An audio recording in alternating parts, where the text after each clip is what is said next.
welcome to everybody. It is fabulous to have you all here. What we're going to do tonight is all of our counselors are going to go through some different information for you. You all have a packet in front of you. One of the key things I want you to know is we are recording tonight's event as well.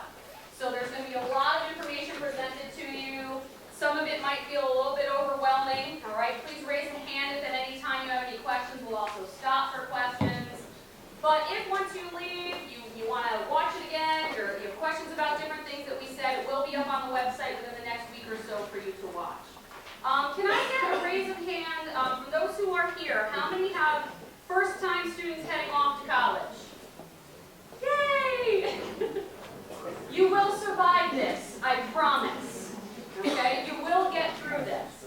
One of the things I wanted to mention tonight, you'll be hearing from some of our counselors. We have two counselors who are unable to make it tonight. Mr. Blanchett and Mrs. Miller are unable to be here tonight. They wanted to make sure we extended our apologies to you on behalf of them. But please email them with any questions that you have and let them know if there's anything you would like to follow up with them on.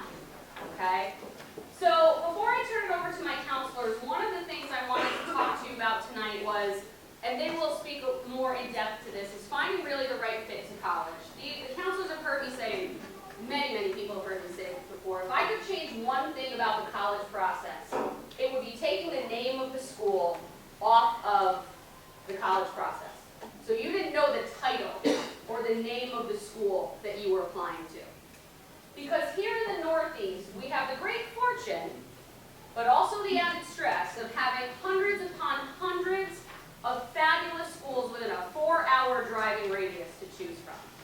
This is not the case when you live out in the Midwest. This is not, when you're living in Montana, you don't have as many options within a 4-hour drive that you have when you have the fortune of living in the Northeast.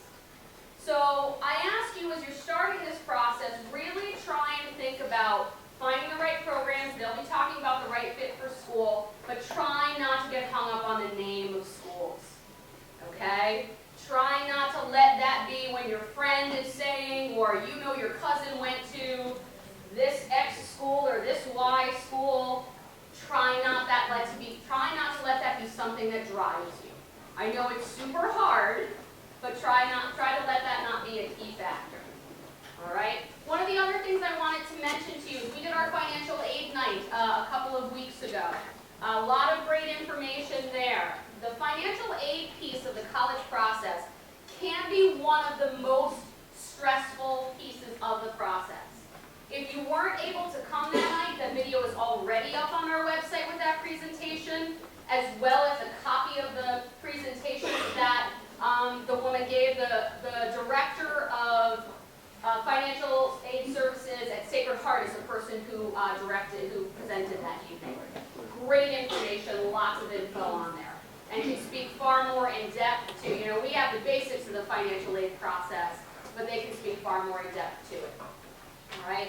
One of the other key pieces that I want to mention to you is when in doubt, contact us or contact the school that you're thinking about if you have any questions. Let us know. Email, call. We're happy to talk with you. We're happy to meet with you. We want to help guide you through this process. But in the end, the choice is yours. This is a family decision. At least a couple of kids a year will show up at our door and somebody's going to go, where should I apply to school?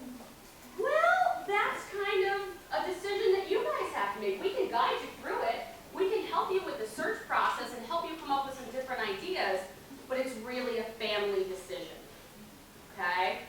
So, without further ado, I'm going to hand it over to Mrs. Kutzner, one of our illustrious counselors, and she'll begin our presentation. Thank you all for coming. Okay, so tonight I'm really just going to introduce you to what we are going to be talking about. I'm going to give you the talking points, and then each counselor is going to take a little part of the presentation. So as Ms. Wood started to say, self-evaluation is the biggest process. For anybody, and I know most of you are going through it for the first time, but for anybody who's been through this process before, every student is different, and this is when talking to your neighbors and relatives can get difficult because every student is looking for something different. And the self-evaluation process is perhaps one of the most important, which is why we like to get you guys started early. Credentials obviously are important as well. Colleges are looking for specific things depending on the college. We'll talk about college visits and get into some questions you should ask. But obviously grades, classes you take, standardized test scores, things you do outside of school are important, and you need to assess those and see where they line up with the college, and we'll let you know how to do that. Investigating specific colleges, we'll talk about, again, the best way to do that, college visits, some software that we have, some tips and resources. Narrowing your choices. I think I'm looking over at Mrs. Riley because she and I share office space, and we often talk about the number of colleges that kids would like to apply to, and ultimately they have to choose one. So whether you make those choices in the beginning before applying, or make them in the end, you still have to make a choice. So narrowing choices certainly makes the process less expensive, as well as a lot less work for the student to write a number of essays and do a number of applications. So we'll talk about how you can best narrow those choices ahead of time. And then, of course, favorite resources that we've worked with over the years. We're fortunate enough to go to a number of college days and college seminars, as well as Collegeboard and some ACT workshops. And we have found some really wonderful resources to help our families do exactly what we're talking about here: evaluate, assess, and take a look at your students. So those will be some of the things that we're talking about this evening. So, for students who are in the audience, and obviously parents as well, you're going to help guide them. You need to think about what you want, majors, locations, etc. We'll talk about that. Goals. Are you looking at graduate school eventually? Do you have 4 years of school, or do you have 8 years of school in your immediate future? Location. It's really common for kids in Southbury and Middlebury to say, you know what, I've had it, I want to go really far away, go down to South Carolina where it's really warm, and then all of a sudden it hits them that could be, a 12, 15-hour drive, and maybe they're really not all that comfortable that far away from home. So let's talk about location and where you might be comfortable. And if you think you might want to go far away, you're not so sure, let's put one a little bit closer to home in the mix as well. Size school. We have kids applying to Ohio State, 60,000 kids, and we have kids applying to Amherst, which is 1,500 kids. So what are you comfortable with? And then finding the right fit is the ultimate goal. There's many, many colleges out there that you will hear about, but which one is the right one for you? For any of us who are going through the process, or have been through the process, or will go through the process, all our kids are different. So even if you had one child before, the right fit for your next child may be completely different. So every child, every student is different. And it's interesting, what you think, or what your child thinks might be the right fit is not necessarily what ends up happening. So sometimes these tools can really help you change your mind as to what you thought might be the goal in the first place. And the college visits, we cannot express how important those are for some families who have already been on them. And what you think you might be looking for, what you think you might have liked, or what we think might be someplace that you would like. There's nothing that replaces a college visit. Okay? So I am going to look to Mrs. Riley to take over the next few slides about some resources that she absolutely loves to use with her students. All right.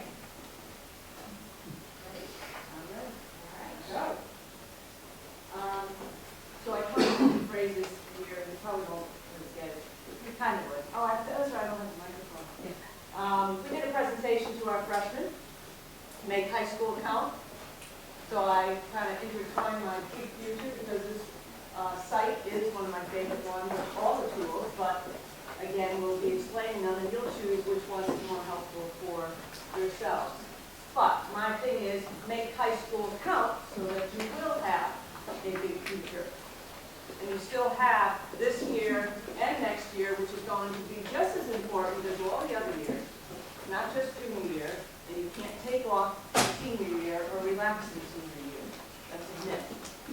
So you still have to keep, ultimately, heightened awareness of making this year count very much and next year. And one of the sites that we use quite often, or I use very often with my students, is Big Future.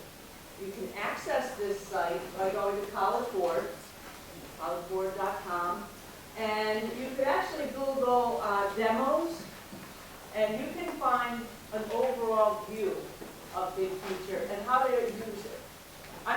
highlight some of the aspects of it to familiarize yourself, familiarize you with it. But there is a demo. I just really found it the other day. There's just so much in this site to use that every time I start digging, I do find something else. And I would have liked to have shown that tonight, but it was a little too much to put in. But anyway, so you have about 3,800, 4,000 schools to choose from. That's not so bad, right? But you will eliminate them very quickly in some ways, as Mrs. Kutzner had mentioned, and Mrs. Wick. You know, are you going to stay in the Northeast? You're going to stay in New England? You're going to stay in Connecticut? So right away, that's one of the really important aspects you want to, start to consider. And then you whittle that number down to something of sizable choices. So when you go into college planning, big future, you'll see the tabs up at the top, college planning. Get started, find colleges, explore careers, pay for college, get in and make a plan.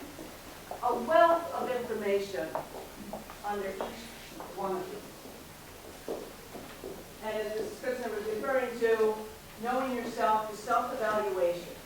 So important to decide, well, in here they give you a list of questions to start thinking about yourself, your likes, your dislikes, what you've done in high school, what you want to do in your future, where you're going to feel comfortable, the type of school, the best fit.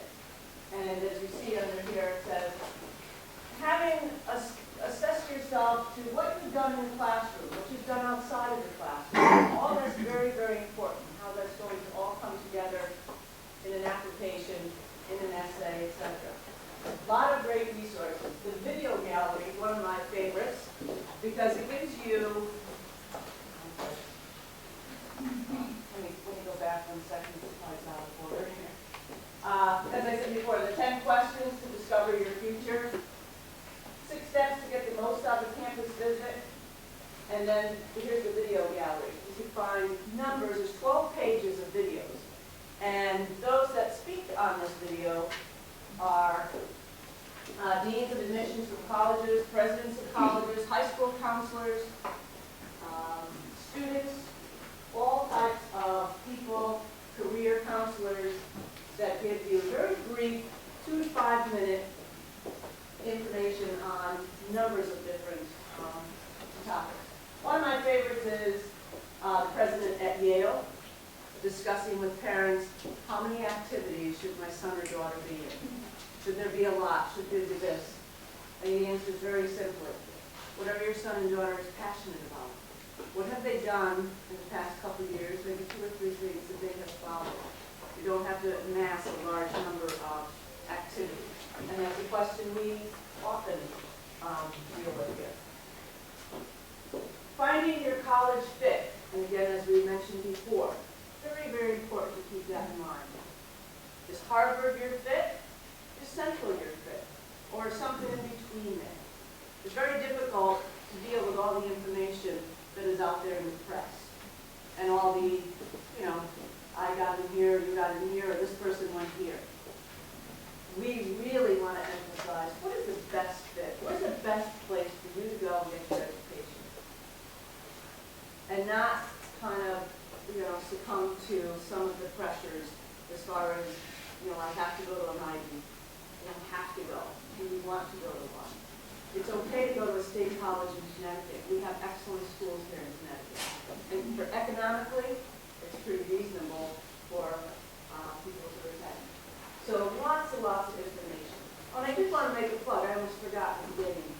Collectively, we have about 100 years experience among all of us. So we have learned a lot. We still have a lot more to learn. We learn, as I say to my students every day, they bring me back information from colleges, things that they've discovered, learn all the time. It's great and it's exciting. So we do pass that on to other students and to families. So please make sure you use us. Again, just some basic information there that you can get into. Applying, where do I start? The facts about applying early. It goes through the early decision, the early action, the rolling admissions, all the different types of applications that are available to you. Should I do an early decision school? An early decision school means I eat, drink, and sleep that school. And I know that if I apply early, I am making the commitment. If they accept me, I will go to that school. Something to think about. But not everyone is in that position to be able to make that decision.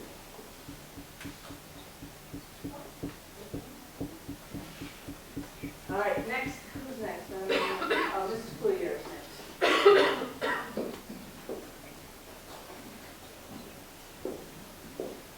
So I'm going to talk to you about resources. There's many, many different types of resources out there. They're almost overwhelming. So what we're going to share with you this evening is some of, just like Oprah has her favorite things, and what we're going to have Carter to you about this evening, but we're going to share some of our favorite things we use when it comes to the resources. There's a variety of websites that I'm going to show you, different books. I know for the kids this may seem odd, but some of us do like using some of these research tools that I'm going to share with you. There's a number of apps on your smartphones and iPads and things like that. And I'm just trying to saying, please use us as a resource. You know, we have been doing this for a long time, and we talk to a number of reps that come here to the high school. We also have a college fair in the spring. And as Mr. Riley was saying, you know, it's changing, and we're learning new things every day. We're very lucky because we do have the opportunity to attend a lot of different workshops and learn and grow as the process changes too. So, you know, if you've had students who have gone a couple of years ago, the process may be different and there may be new things. So please don't hesitate. Students, definitely come talk to us. We want to get to know you. We want to help you through this process. And parents, don't feel free to give us a call or come on in and we can help you individually with the process that you're going through with your son.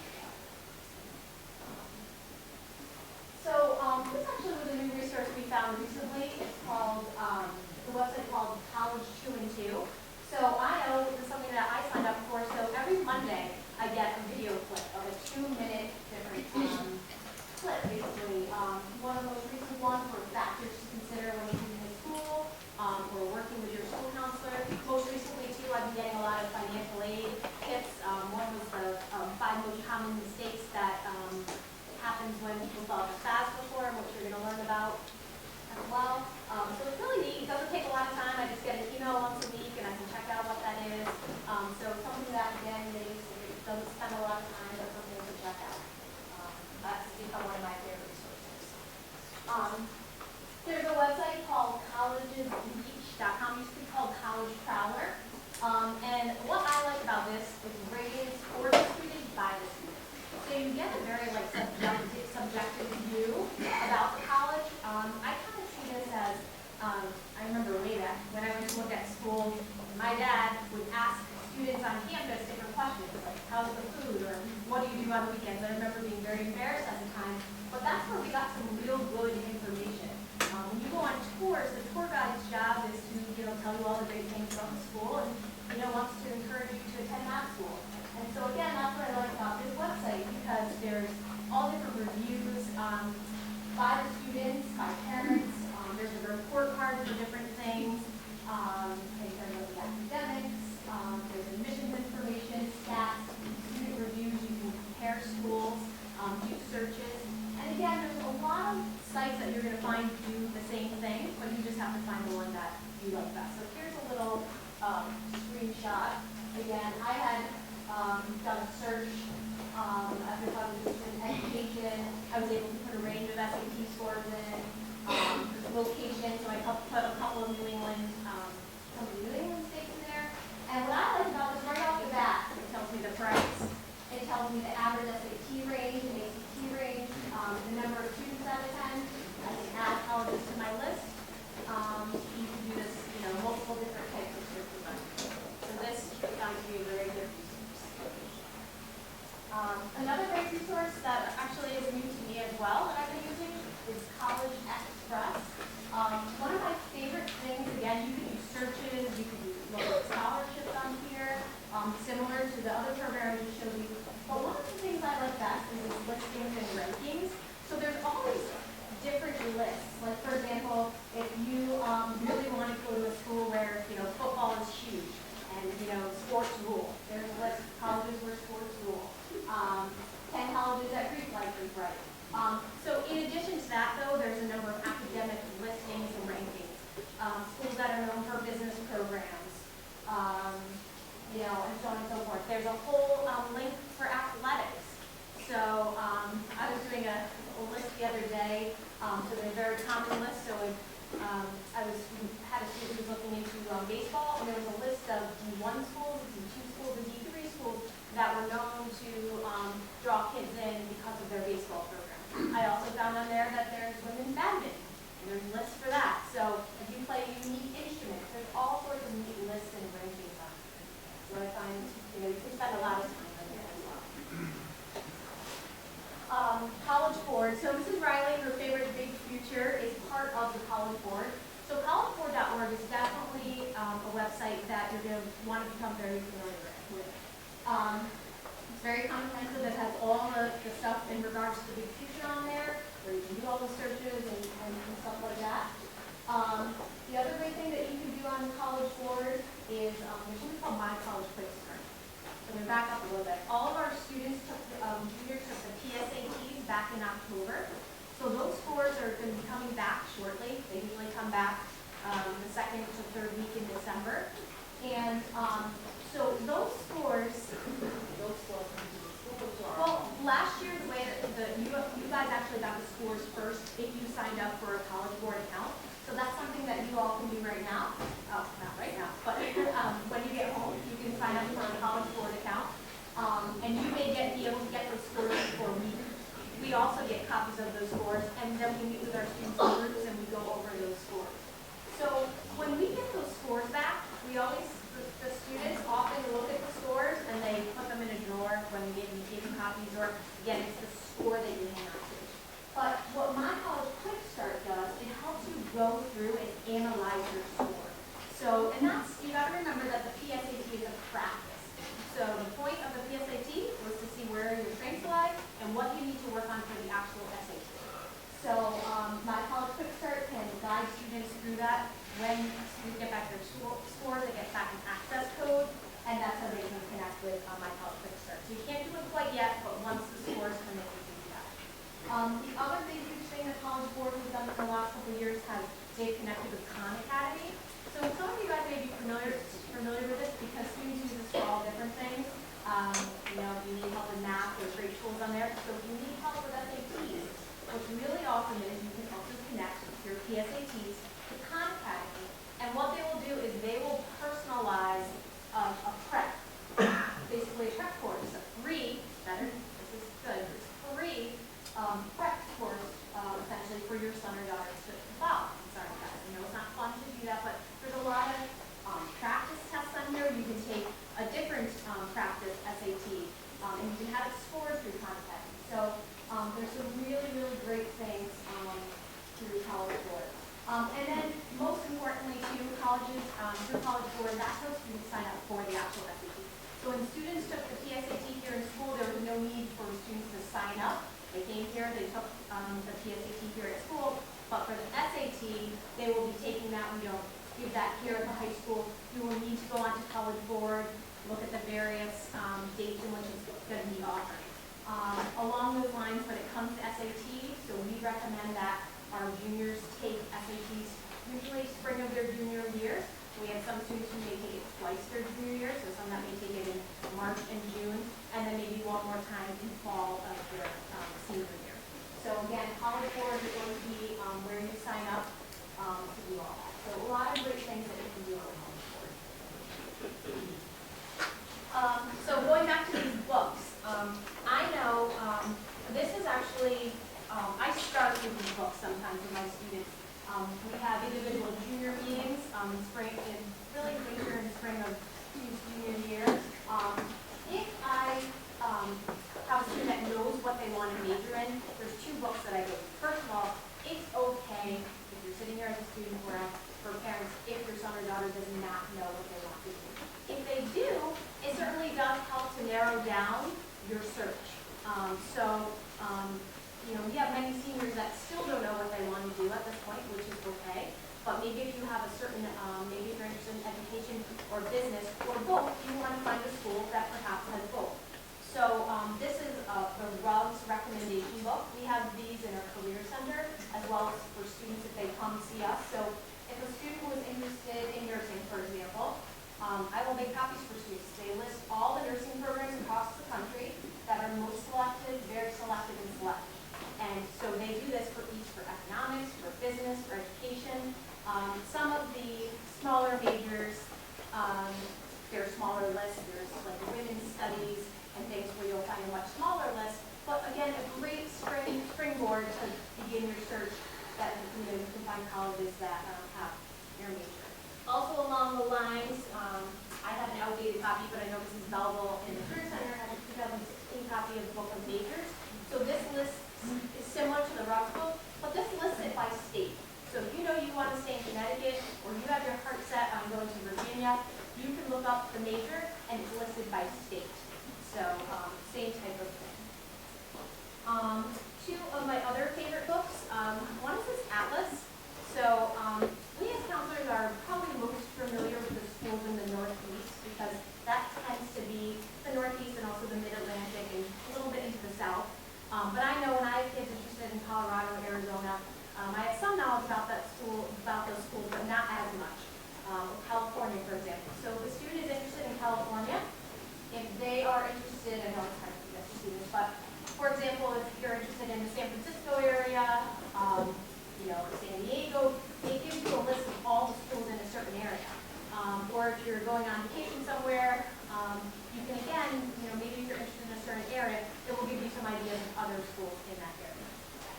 And the last resource in terms of books is the College Finder.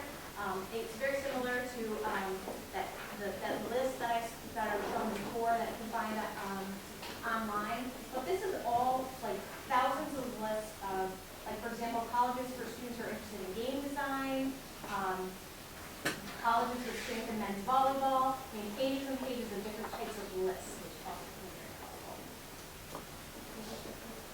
This is the College Finder. And then moving on, there's an app for everything. We all know that. So there's a really good app, and this is also on Twitter, is a Collegeboard test question of the day. This is a great way for students just every day or every other day just to be exposed to different types of SAT questions. Again, you're not putting a huge time commitment in, but at least you can, do that on a daily basis or once a week just to kind of get familiar with that. I talked about Common Strategy before. They have an app. There's all different college match, college search apps. College Match happens to be one of them. College Advisor is another. I was even on Pinterest last night, and there was tons of articles on Pinterest about college admissions. So it's really, there's so many resources out there that are apps. So, just a bit more information about Collegeboard test question of the day.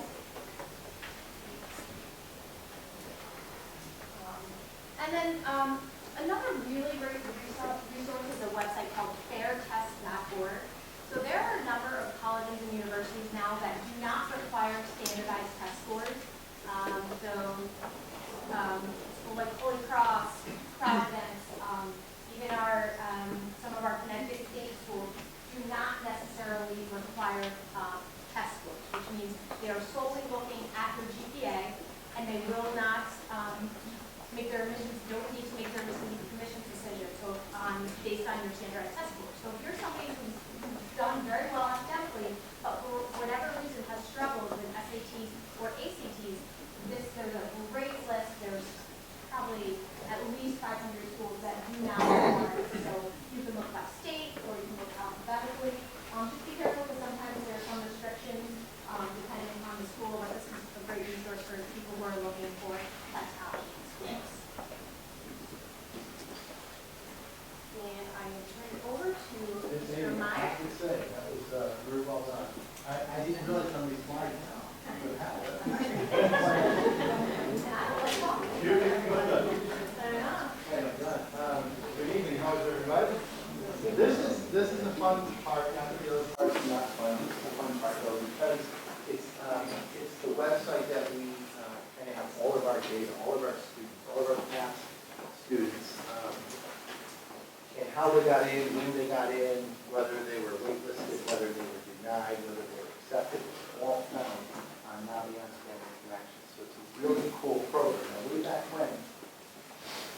ago, when you guys were freshmen during open house, if you came in and made an account for yourself, you registered for it. If you still remember that registration and password, great, pretty good. If you forgot it, which would be more like me. Nice and loud, Mr. Meyer. If Shockingly, I can't hear you. Okay, You know. if you forgot it, a lot like me, the information for your username and password are found in the back here. Okay, so you can get those later. Now, if you look up here, we access this right through the website. It's under school counseling. You'll see it. You can't miss it. It's a blue button. You get it. You see it. It's nice. Your son or daughter already has an account. Did you hear me back there? Yes. Already has an account. So you can access it through their account as well. We use this a lot with the freshman and sophomore. Tremendous amount in junior year, and of course, senior year we use going to debt. What is on it are these things. Now, these are new words, maybe. A scattergram, a prayer inventory. There's a college search on here. Personality inventory, learning style inventory. Well, all of these will happen in your junior year. So this year, we need them. We'll give this to them as an assignment. They will take the test. Test is kind of a Myers-Briggs thing. So we'll go through personality interest inventories, and we'll look at what their likes are and what their dislikes are. Guys and girls, it will also give you what possible majors to look at. It will also look at possible careers. It's a very, very powerful tool. When all the information is put inside Naviance, what happens is it takes that data and then it puts it with our kids' data. And it tells you what your likes, what your dislikes are, what your chances are, what your chances are. Very, very powerful tool. We'll use this all the time. Remember the word tool. It's not the one all does all. It says whether or not you're going to be in it or whether or not you're going to be not. It's just a tool, but it's a very good guide and a very realistic guide for you to look for. Okay. On the bottom here, it says college. What we do is, as colleges come into our schools, the reps come into our schools, you guys, as juniors and seniors, schedule visits with the colleges when they come in. Very cool thing. We will go over that more in detail when we do. Okay? This is an actual shot of what Naviance looks like. There's staff here that shows you what you're going into college careers about me and my partner. And here's a list, if you can read this, of colleges that were coming into our school. So if the students are interested in going to, say, Emmanuel, or Sister Park, or Marist, they would simply register, and then whatever register. Very cool program. This is a Scattergram. This is a fictitious student. Okay? This is the GPA of the student. This is the SAT of the student. So their scores and their GPAs are put inside Naviance. This is where that tool can get place. Accepted average, SATs, or accepted average again, and you can plot where you're likely or where you're not likely to get into the school. So it's pretty cool stuff. The squares represent students from our school that are currently or were accepted into that school. The X's are students that did not get in. And the blue diamonds are waitlisted or deferred. This is Mark Fest, or a guy didn't make it. Okay? If you look at the scale of this, look at the power of this program.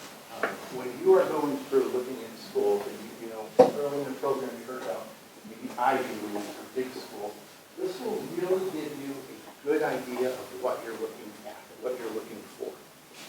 So there's a little reality to it. Maybe there's a little bit of, I'm not sure if this is a far, far reach school for me, or if this is a really strong safety school for me. Okay, cool stuff. There's some programs on here where you can kind of super match yourself.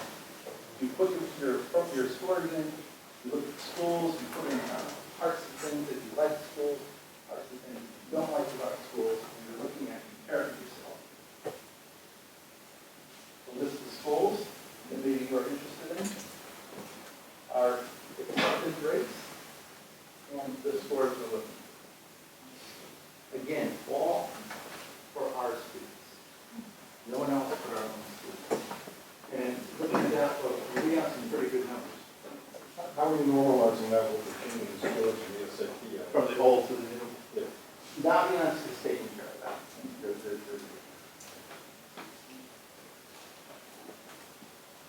This here is comparing yourself. There's Marty Kutzner. There's Kutzner, wherever you are. He's an alright kid. He's not Marty and like I that. used to do this purchase together. It's our cyber friend. Here's his GPA. Here's the acceptance we did in this school. We're looking at University of Delaware. You can see the scores you're looking for and the scores he earned for this time in high school. Get a lot of oohs and ahs. Oohs and ahs, okay? And also send emails of what's going on. So if we're meeting with your students or something great is going on in school, we will send emails to you and you get reminders so you can know what is going on. And before we go to this, don't look at this if you know you're sick. I'm going you to close your eyes. Watch this. This Amy, wherever you are, found this video this morning, right? And we absolutely loved it.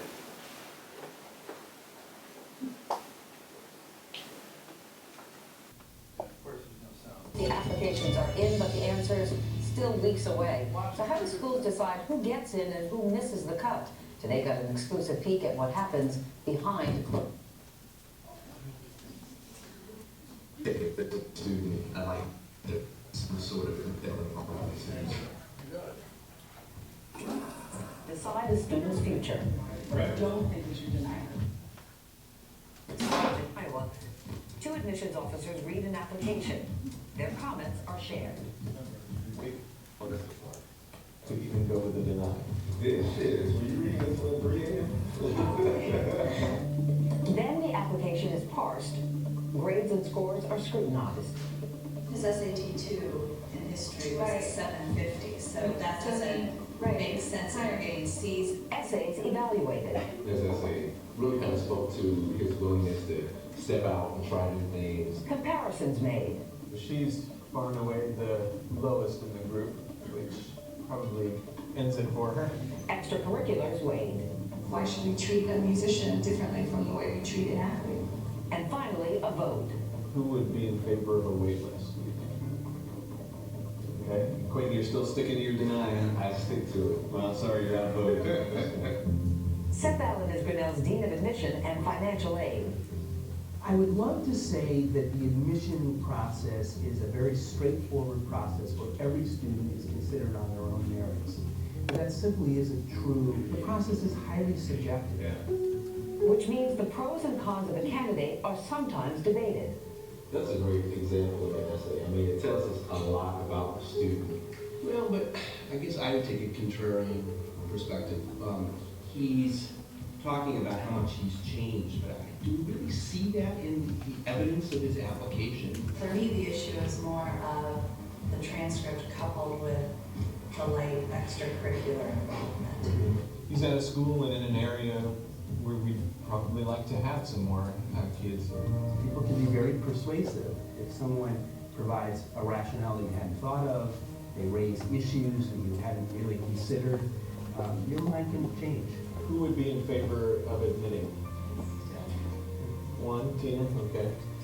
Wait list? Okay. It's little things in the process that please us, surprise us, uncover something that we think, wow, this is someone unusual that we'd like to include in the class. Who would vote to admit? Okay. So we'll call her an admit then.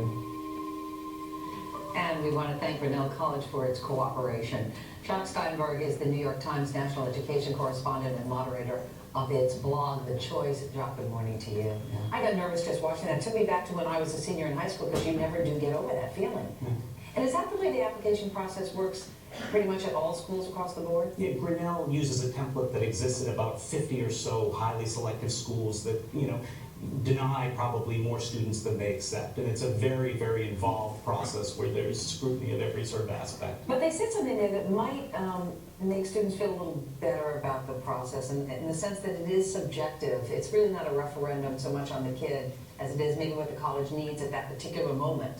No, I think that kids and parents should never read this process as a referendum on how good a job they did as students or how good a job they did as parents. As you can see from that video, there's so many factors at play at one time, and as an outsider, you can't possibly know what they're looking for at that moment they're around that table. And yet there are certain guidelines, right, that they follow? Certainly, and for example, the rigor of your curriculum, how hard were the courses you took, is the very first thing that they look at in most instances. And Did you that's stretch yourself then? Yeah, and that's something that sort of is within your control, but don't go overboard and feel that you have to take, 5 advanced placement courses a year. And what about extracurricular? How much do they weigh that? And that's certainly in the mix as well, but I think kids and parents tend to think that you need a million activities when, commitment to a few activities, something outside the classroom for a few years often will suffice. It's just as good. What about age and gender and maybe what part of the country that you live in? Are those things put in? These are the sorts of things where, it can kind of make you crazy as an outsider. They'd like to admit somebody from every state.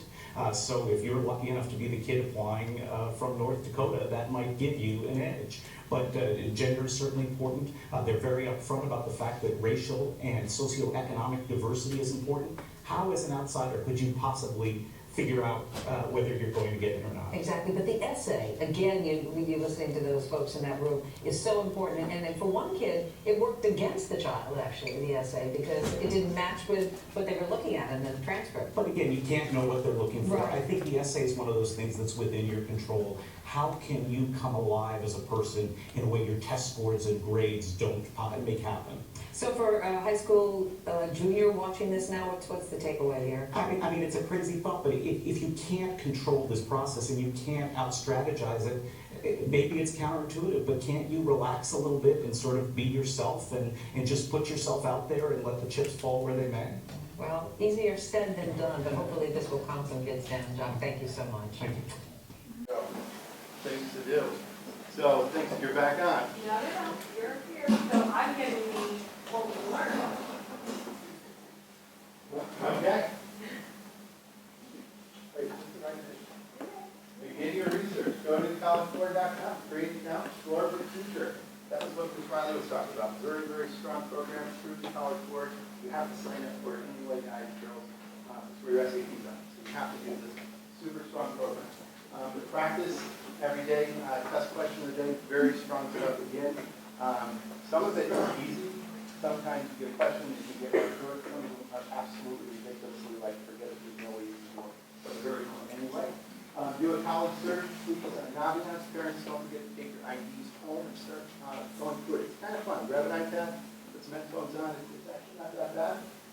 Compare yourself to it, and start monitoring college visits. So if you haven't yet, believe it or not, they're getting big. It's time to start looking. Start doing some college visits. Talk about counselors, meeting with the juniors individually. We will also go over the GPAs, SAT scores. We'll be using Naviance. We'll be using the interest index. Very strong stuff. We'll talk to them about financial aid, working on their college essay, admissions decisions, and of course, the great, as the video said, Common App and scholarships are all way in the future, so I hope you keep on down with that right now. Okay? All right, so what we've learned. So the video that Amy was able to find this morning for us, that really spoke to a lot of things that happen behind the scenes, some of which, we certainly learned over the years.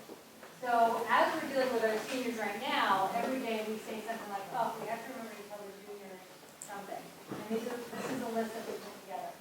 So the first thing is exactly what the gentleman was saying about relax and let the chips fall where they may. It's not a prize, but a match. And the match is very, very important. So sometimes kids will get caught into listening to a lot of their peers, a lot of their friends, again, relatives and people in the community, about getting into the best school, the best school, the best school. And what we really strive for is the best match.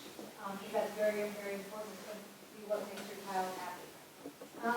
Narrowing your choices, we talked a little bit about in the beginning, that we have things sometimes that will apply to 20 schools. We don't recommend that. It's extremely expensive, and ultimately you're not going to choose one. So applying to 20, even though sometimes kids just think I can't decide now, I'll have to put that off till later, ultimately that just makes the process that much harder. So the more you can do narrow your choices now is really, really important. A good school is only good if it's good for you. Again, going back to having the perfect match, if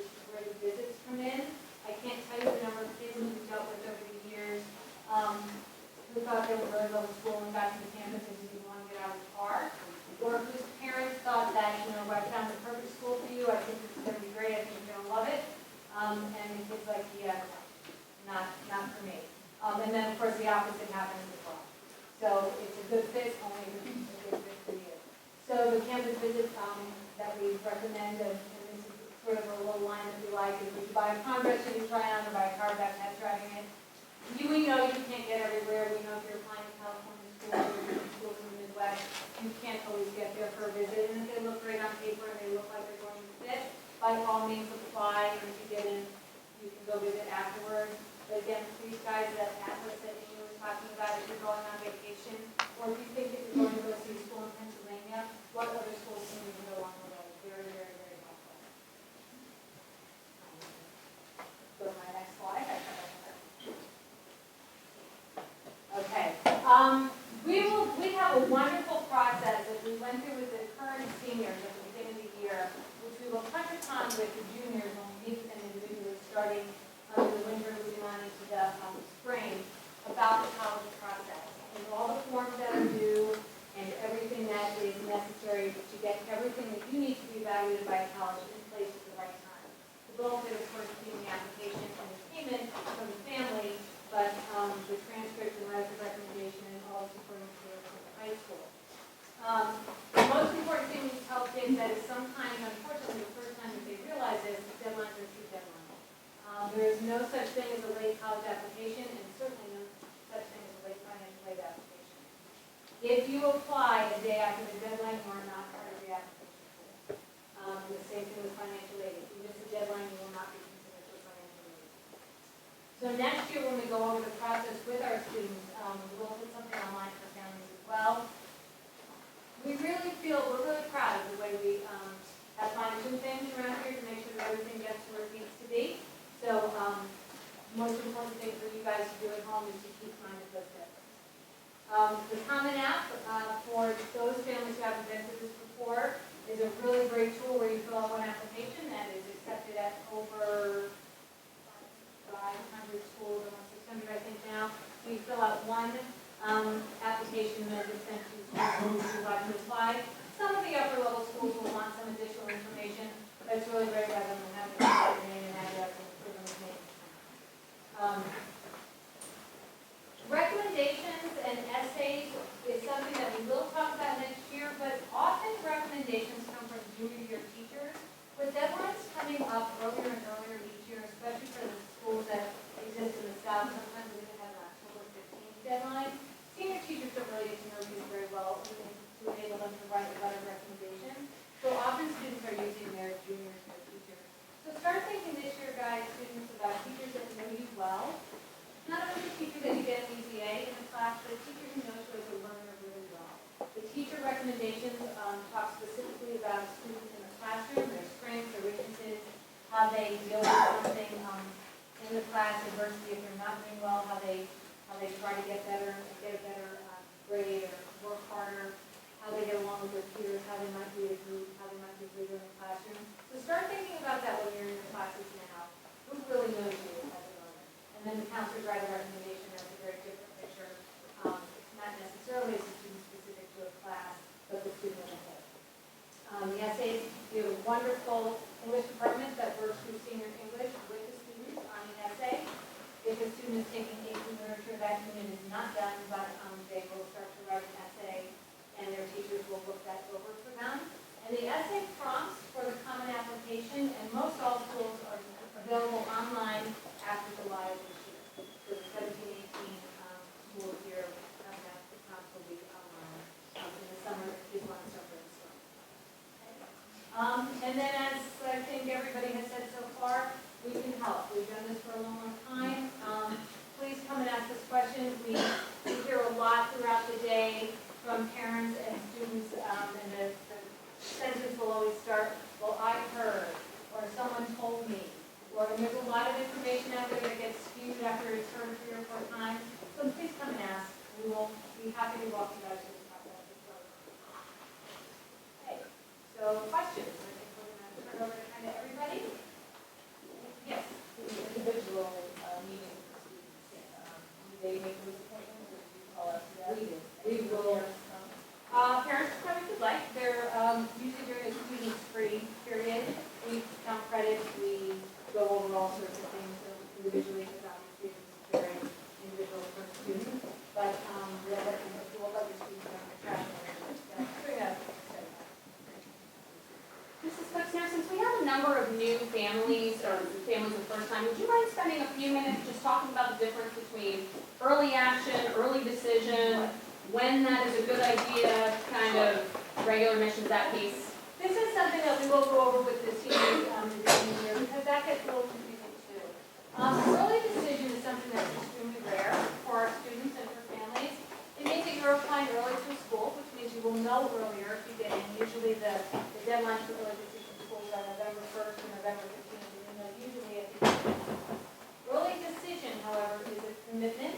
It's a binding agreement between you as the parent, the college, and us as a high school, saying that if you get in, you are committing to go there, and also agreeing to withdraw any of your applications that are put in anywhere else. And we are agreeing not to send any more information on your behalf because you're committed to that school. So you have to be, one, willing to go there, and two, able to pay for that school even if you don't need any financial aid, because not all financial aid information is available at the time of acceptance.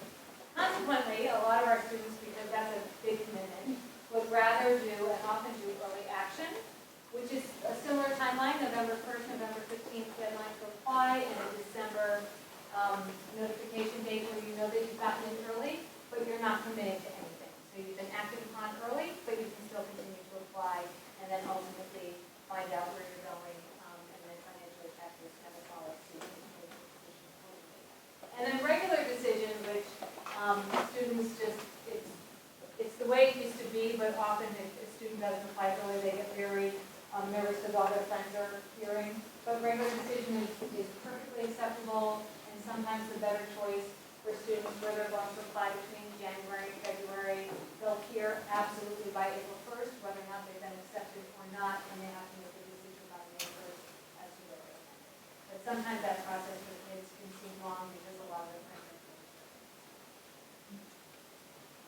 Any other questions? Yeah. Spoken about the SAT, any guidance on the ACT? Sure. Okay. The SAT, the new SAT, really has modeled itself after the ACT. It's now it's more achievement-based and aptitude-based, so what you already know rather than what it is you might be able to learn. So really it's a preference. The difference with the ACT is it gives you different scores in different areas. So you've got a science score, a humanity score, math, writing, writing, and then one composite score. But the SAT is so similar to it now that we don't necessarily see a big difference. It used to be at least too well in SATs and not trying to ACTs. We're not seeing very much of a difference. And it certainly is acceptable how people say they want to take or ACT, but sometimes people try both and submit whichever score is best.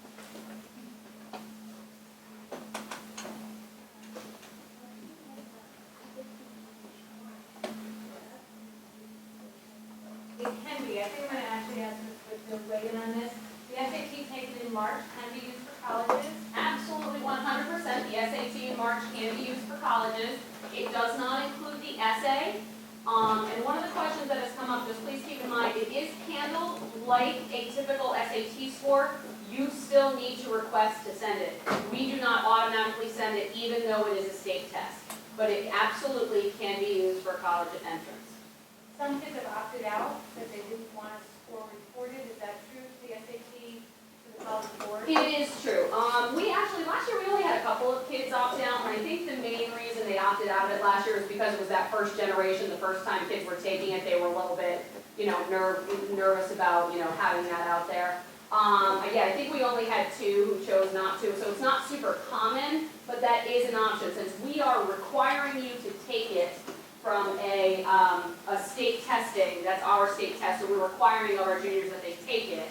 You can't, what's nice about it is not only can you take it, you don't have to decide beforehand if you want to not send your score, you can do it after you take it, so it can almost really be like a real practice. If you take it and you feel like you bombed it, after the score, I think you have 48 hours, 24 or 48, the information will be given to you before that date comes. But you will be able to say, I I don't want that score reported at all. But here is the key piece. If you put that on there, we don't know what your score was. So it's not like it doesn't get reported to College Board, but you can come in to me and say, hey, how did I do? I think I bombed. We don't get that information. We don't see it, and College Board doesn't see it. You just get counted in our percentage of kids that took the SAT.